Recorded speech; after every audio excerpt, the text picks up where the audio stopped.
আলহামদুলিল্লাহ আলহামদুলিল্লাহ রাব্বিল আলামিন আলহামদুলিল্লাহ রাব্বিল আলামিন ওয়াসসালাতু ওয়াসসালামু আলা রাসূলিহি ওয়া আলিহি ওয়া আসহাবিহি আজমাইন আম্মা বা'দ ফাআউযু বিল্লাহি মিনাশ শাইতানির রাজীম বিসমিল্লাহির রহমানির রহিম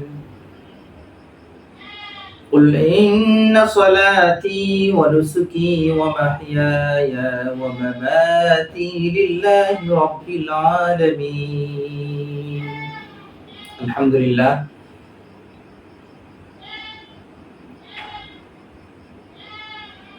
আল্লাহ তাআলা আমাদেরকে পবিত্র ঈদুল আজহা সুন্দরভাবে পরিপূর্ণভাবে ঈদগাহে যাওয়ার আশার কোরবানি করার আল্লাহ তাআলা আমাদের সকলকে যেন তৌফিক দান করুন। সকলকে আমার পক্ষ থেকে অগ্রিম ঈদের শুভেচ্ছা, আন্তরিক মোবারকবাদ। আজ থেকে 1000 বছর আগে একজন নবী স্বপ্নে দেখলেন আল্লাহ পাক তাকে হুকুম করলেন তার প্রিয় সন্তানকে কোরবানি করার জন্য। নবীজির স্বপ্ন ওহী, তাদের স্বপ্ন সত্য হয়। নবীজি স্বপ্নে যখন দেখলেন ওনার ছেলেকে কোরবানি করার জন্য, তাই তিনি তার ছেলেকে কোরবানি করার জন্য প্রস্তুত হয়ে গেলেন। কোরবানি করার জন্য প্রস্তুতি হয়ে গেলেন। যেভাবে সাজসজ্জা করা, যেভাবে প্রস্তুতি নেওয়া, সেভাবে প্রস্তুতি নিয়েছেন এবং ছেলের কাছে গিয়েছেন। গিয়ে ছেলেকে বললেন, قال يا بني إني أرى في المنام أني أذبحك فانظر ماذا ترى। হে প্রিয় ছেলে, আমি স্বপ্নে দেখেছি আমি তোমাকে জবেহ করার জন্য অর্থাৎ কোরবানি করছি। অতএব এতে তোমার কি কোনো অভিযোগ আছে বা তোমার কোনো কিছু বলার আছে? হযরত ইসমাঈল আলাইহিস সালাম বললেন, قال يا أبت افعل ما تؤمر ستجدني إن شاء الله من الصابرين। হে আমার বাবা, আপনাকে যা আদেশ করা হয়েছে আপনি তাই করুন। ইনশাআল্লাহ আপনি আমাকে অবশ্যই ধৈর্যশীলদের অন্তর্ভুক্ত পাবেন।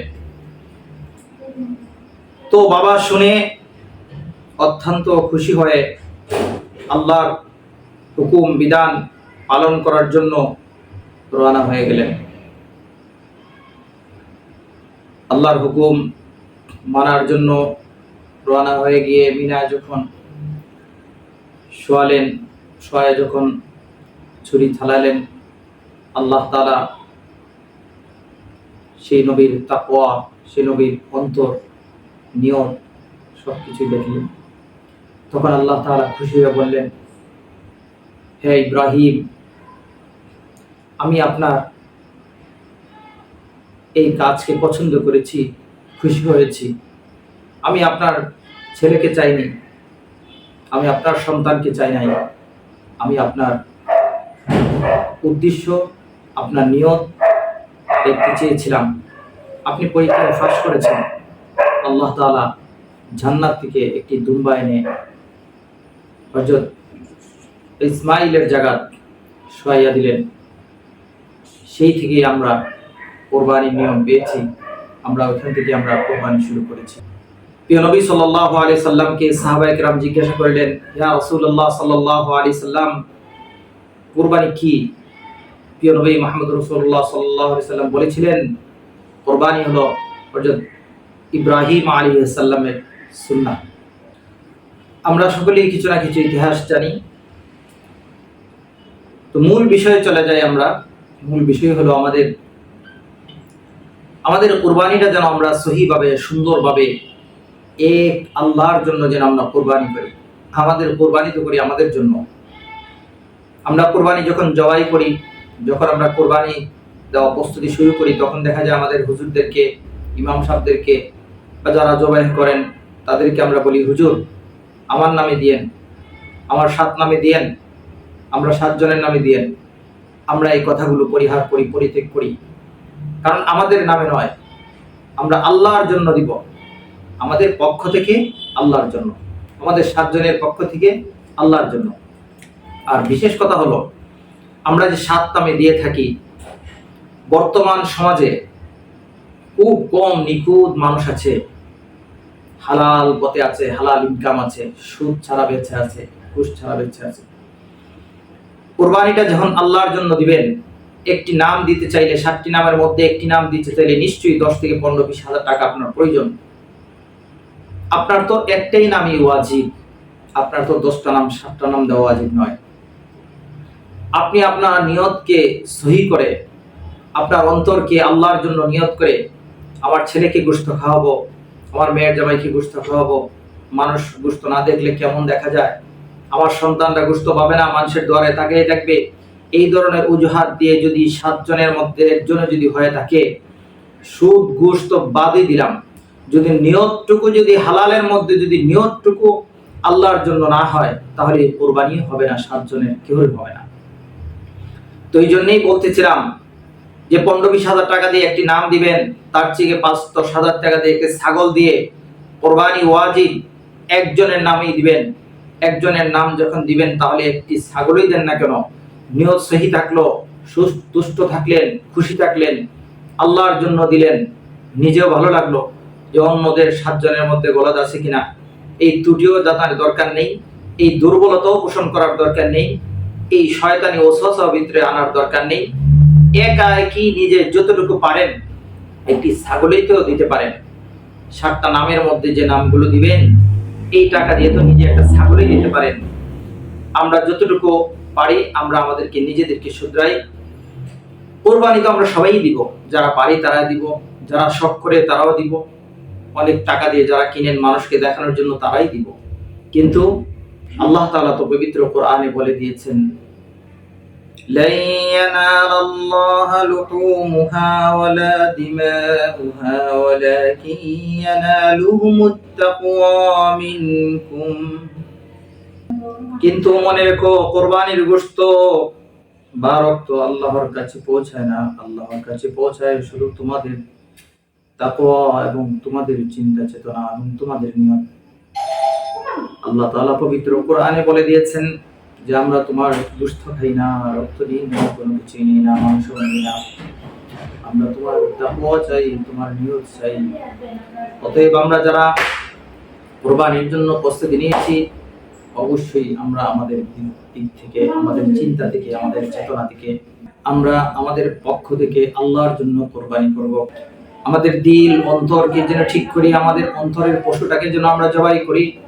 আমাদের অন্তরের যে পশুটা আছে, হিংসা, বিদ্বেষ, অহংকার, আমিত্ব, বরত্ব, রিয়া, আমাদের এইগুলাকে আমরা যেন কোরবানির মাধ্যমে পরিশুদ্ধ করে সুন্দরভাবে যেন আমরা নতুন জীবন সংগ্রহ করে যেন আমরা সামনে যেন সুন্দরভাবে চলতে পারি।